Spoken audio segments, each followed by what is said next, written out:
నెల్లూరు జిల్లా బుచ్చిరెడ్డిపాలెం మండలంలోని చెల్లాయిపాలెం గ్రామంలో వెంచేసి ఉన్న సాయిబాబా మందిర 13వ వార్షికోత్సవం శనివారం వైభవంగా జరిగింది. బాబాకి అభిషేకాలు నిర్వహించి పలు రకాల పుష్పాలతో ప్రత్యేకంగా అలంకరించారు. సాయిబాబా సంకీర్తనలు నిర్వహించారు.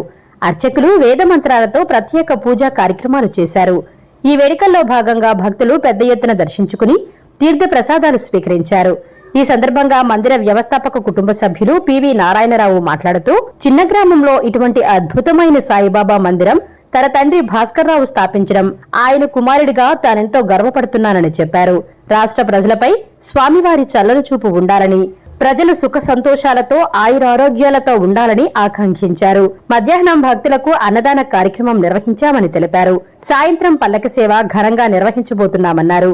ఈ కార్యక్రమంలో వ్యవస్థాపక కుటుంబ సభ్యులు ఎస్ నాయుడు, బాలమురళీకృష్ణ, శైలజ, ఉషారాణి, దుర్గాభవాని, భక్తులు తదితరులు పాల్గొన్నారు.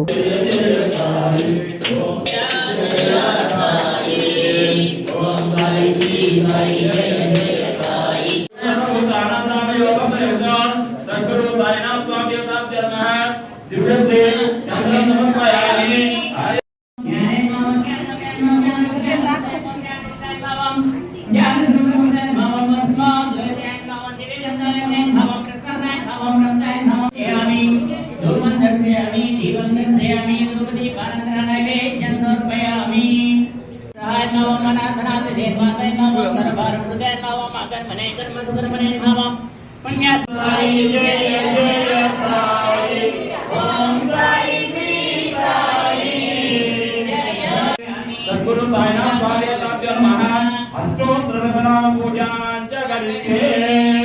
ओम नमो श्री साईनाथाय नमः। ओम लक्ष्मी ओम समस्त सद्गुरु साईनाथ महाराज की राजाधिराज योगिराज परब्रह्म समस्त सद्गुरु साईनाथ महाराज की पूजमानः अवचंद्रा वर्तमेन हिरण्या जस्पनरद्र देवतोमः सद्गुरु साईनाथ स्वामी देवताभ्यः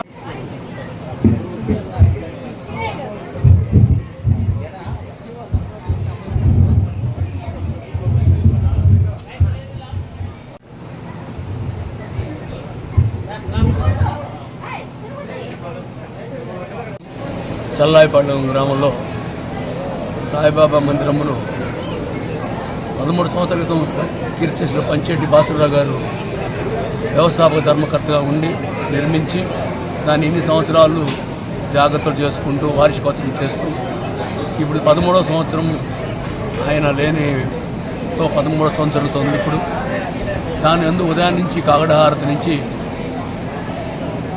హోమం నుంచి హారతులు జరుగుతూ అందరికీ కూడా సుమారుగా 600-700 మంది భక్తులు మన మందిరానికి వచ్చి వారిని దర్శించుకొని ఎంతో ఆనందంగా అన్న ప్రసాదాలు స్వీకరించి భక్తులు ఎంతో సంతోషంగా ఇంటికి వెళ్ళడం జరుగుతుంది. ఈ చిన్న గ్రామంలో కూడా ఇంత పెద్ద మందిరాన్ని నిర్మించిన కీర్తిశేషులు పంచెట్టి భాస్కర్రావు గారు ఎంతో అభినందనలు. ఆయన మా నాన్నగారు అయినందుకు నాకు ఎంతో సంతోషంగా ఉంటుంది. ఎప్పుడు కూడా ఆయనకి ఎప్పుడు రుణపడి ఉంటాను. దాంతోపాటు ఈ వ్యవస్థ ఈ మందిరం ఏర్పడడానికి మా గ్రామంలో ఎంతోమంది సహకరించిన దానివల్ల ఇంత మందిరాన్ని ఆయన నిర్మించగలిగారని సగర్వంగా తెలియపరుస్తున్నాను.